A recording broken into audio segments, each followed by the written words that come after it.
So yeah, I was asked to talk about something about the making of, and for this track.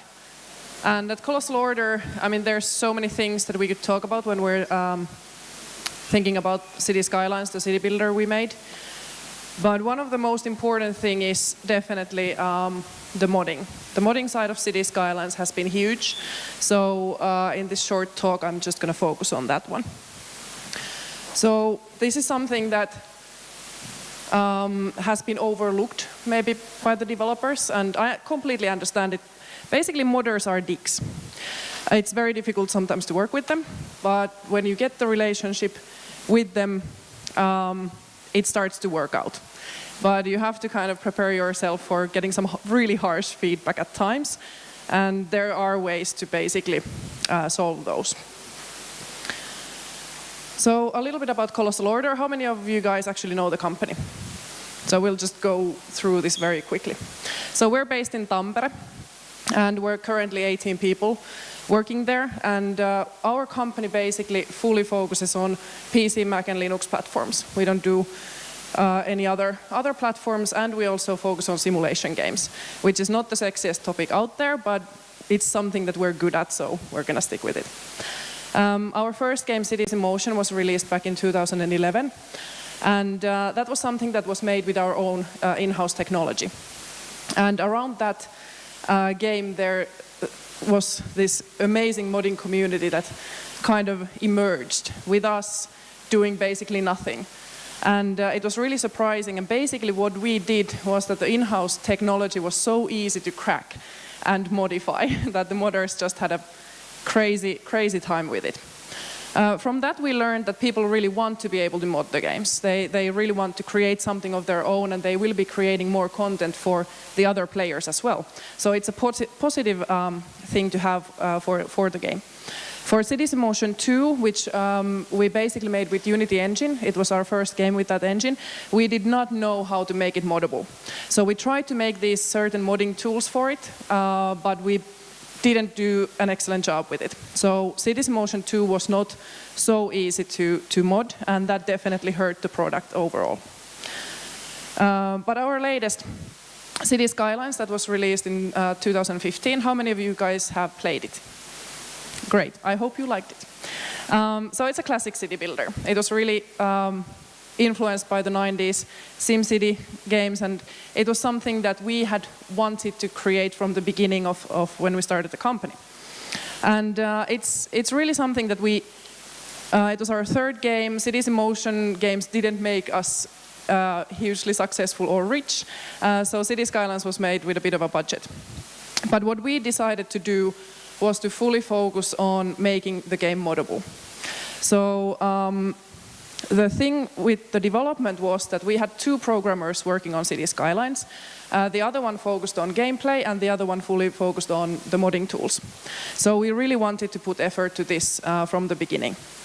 The result was not only to the modding side, there were other keys to successes as well, like the timing of the game, that the game is really good, the marketing campaign went right.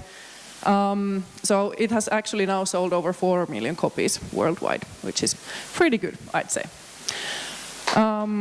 Thank you. But really, I think one of the main successes with City Skylines was the modding side. So how did we really achieve that? Basically, what we wanted to give was full control for the players. There was a huge map, there is a huge map to play around, and the idea is just to create the most beautiful or the kind of city that you want.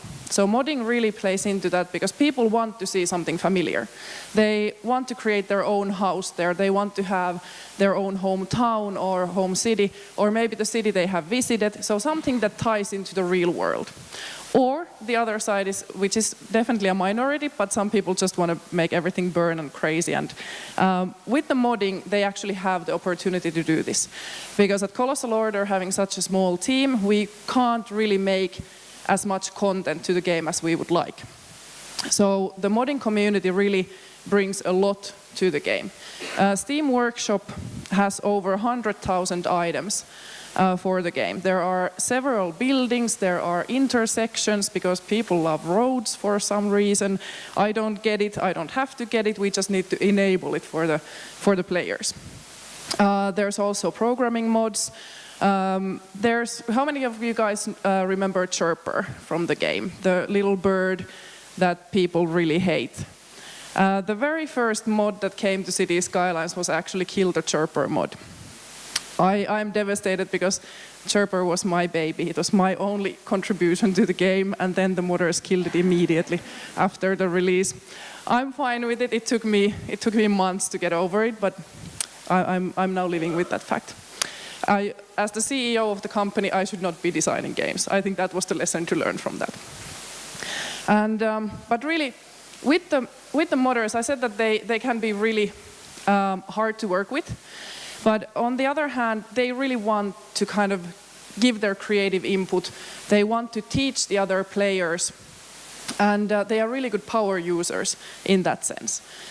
And it's something that when we work with Paradox Interactive, who's our publisher, they really want us to have that communication between the modders, between the fans and us developers.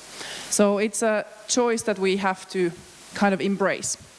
And it's something that we have really learned a lot about. So in the beginning, we kind of tried to communicate with the modders, but we didn't have a really good way of doing it without revealing something that the publisher didn't want us to tell to all the fans. So we have now this closed modding beta group that we have invited the most prominent modders to join. There's a little bit under 50 of them. And over there we can actually send them builds, early builds, so they can test out the new features in the game, create more content to the game, and then when the expansion or update is released, the modders already have had a lot of time to look into the new content, and then they can immediately start releasing their creations. So it's really a joint effort with the developers and the modders, making City Skylines a better game to have more content for all the players. And basically, as I said, one of our programmers worked during the entire development time of City Skylines, which was 1.5 years, on the modding tools. So we have a modding API. There's map editor, there's asset editor. People can create their own 3D models and then easily import them to the game. With the modding API, we did not realize that when we exposed some values so that people could easily create their programming mods, the modders are actually amazingly good, so they went beyond that modding API like immediately. And this causes huge problems when we update the game. When the modders have actually created mods like Traffic++, the mod I hate so much, and people love, it basically makes the traffic work more dynamic in the game. It's a pretty easy thing to do programming-wise. It's just basically making it so that all the entities calculate their paths dynamically. We didn't want to do that because it takes so much performance, and this is something that goes beyond the modding API. So when we update the game, Traffic++ breaks every time. Every single time we have a patch or an expansion or update to the game. And this makes about 500,000 players very angry who actually use the Traffic++ mod. So these are the things that we kind of have to learn in the future how to avoid.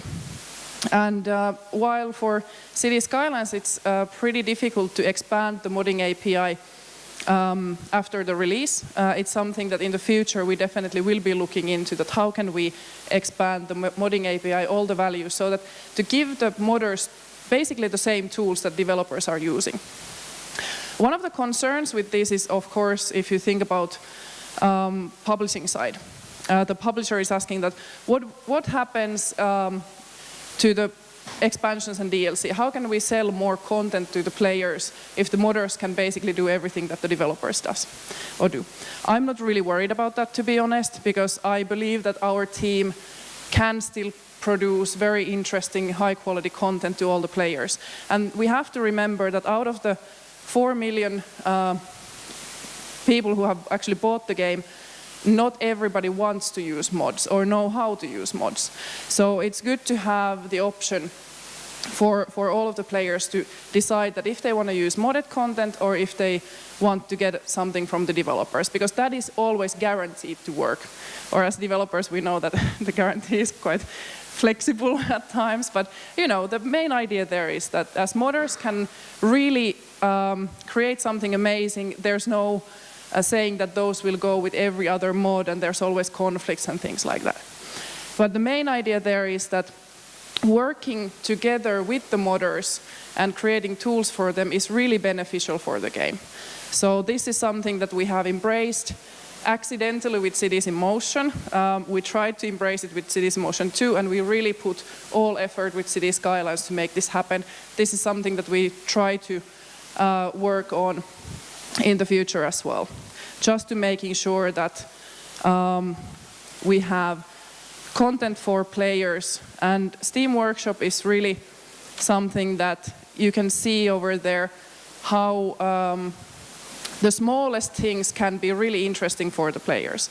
There are several things like the Kill the Chirper mod, which is a very tiny thing, but that obviously made a lot of players very happy. That's not something that us developers want to do, but it's all about, Cities Skylines is all about the freedom and control for the players, so it's also something that they will have to have the options to decide how they want to play the game. And I have always thought of Cities Skylines more of it's a platform almost, so people can really put their creativity to it and build cities as they wish. That's basically the main idea there. And so basically, as I said, sometimes it's hard to work with modders. So we eat a lot of cake at Colossal Order because it's usually something that when you get that terrifying feedback, you know, cake makes everything better. So I also have gotten gym cards for all of our employees now that we have spent most of our time eating cake. Good, but basically this is pretty much what I have for embracing the modding community, and I was really hoping to get some questions from you guys. So please go ahead.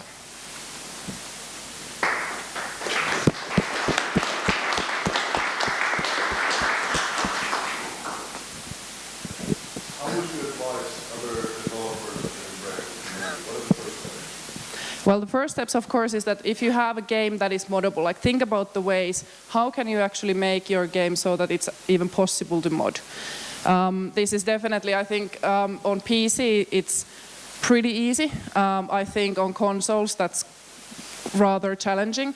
We have Xbox and PS4 versions of Cities Skylines, and we don't support modding there just because it's not really that feasible at the moment. I'm hoping that we can find ways to improve that in the future. Not having made the console versions ourselves, because that was Tantalus from Paradox side that actually worked on those. We haven't gotten really into investigating like how much work that would be. But on the PC side, definitely something that know the engine that you're working with, figure out what are the things that people would like to mod in the game. Because that's something that really surprised us with Cities Skylines, is that how many things people actually want to touch in the game and make mods for. So we were thinking that buildings, of course, their own maps, for sure, but definitely there's like so many things. We're currently working on a road editor, so people can actually create their own roads to the game. As I said, people seem to love them. We didn't realize that. So having that communication, not only when you're thinking in the development team, how to actually have, or what are the things that you can mod in the game, but also keep that conversation with the modders. We basically communicate through, there's a subreddit for Cities Skylines that the modders are very active on, and then the Paradox forums. So we have basically two official kind of platforms that we have community managers checking out, talking with the modders and the community, asking them what are the things that you would like to mod, keeping that conversation, and then we continue developing the modding tools alongside with the game. Working with Paradox is so that we basically always, when we create a game, there's a very long post-release plan as well. So it gives us a lot of opportunities to really follow up on the modding side as well. So with every update we have made, or every expansion we have made for City Skylines, we have always included something for the modders as well. There was a scenario editor that was released last year. There was a team editor. Now the road editor is something that we're working on. So really just having that conversation, and it really takes a lot from the community management side. And having them actually communicating with the developers that what are the wishes from the modding community. And I have to say that everything became so much easier after we got the closed modding beta. Because with them, it was something that when they are under NDA, it's very easy to talk with them honestly what is possible to do and what is not. Because they are always asking why. Why can't we have that? Why can't we have Traffic++ implemented in the game? We want to have this better traffic AI. Well, it's not possible because of the performance reasons. No, but it's just a few lines of code. Why can't you do it? Why can't you optimize it better? This is something that we can really dig into in the modding beta, because it's something that they are under NDA, so we can really explain how things go. And this also helps so that these people are very active on the forums, on the public side as well. So they are also kind of sometimes almost defending us when people are asking, like, why can't we have this thing better or the other thing better? So this creates power users in the community as well. Yep. In any way do you filter your mods? So you have a lot. You're saying you're embracing the community. Are you like constantly checking out what's new and what's coming out, or is there like, in which way? How do you control in a way that you see what's being created and see if it's like actually what you want or not for your game? Yeah, thanks. We don't really moderate or have any control over the mods that are coming. That is completely up to the modders that what they want to create. And then because we're using Steam Workshop, where the mods are shared, they have their own system that if there's anything which is against the rules, those will be flagged, and then Steam basically has the moderation there. So we don't really want to limit or have any say in what the modders do, and we shouldn't. I don't think that's our job. Of course, we check and follow like what is cool and what is new there. So we can also take inspiration from. I mean, I think one of the good examples is that after the release of City Skylines, we have one-way streets in the game, and this was a stupid oversight from us. There was one of the mods that was so that you can actually toggle directly from the road that which way the one-way street actually goes. And we were looking at that mod and thinking like, how the hell did we miss this? Why don't we have it in the game already? So that was in the first patch that came after the release, that we actually added this feature to the game. Because of course it should have been there already. So we have made some mods completely obsolete when those are really good. And this is something that there's always the conversation that do we take mods and actually implement them directly to the game? The answer is no. We don't want to take the modder's work. We get inspired by the mod. I mean, if there's obvious feature like the one, of course we're going to implement it. And then we're going to thank the modder for noticing it and say that sorry that it wasn't there already. But it's something that also when we now have the direct communication with the modders, it's easy to have that conversation already before an expansion releases, for example. But the modders are free to do what they want, as long as it's following the rules of what Steam Workshop has, and the EULA of the game, of course.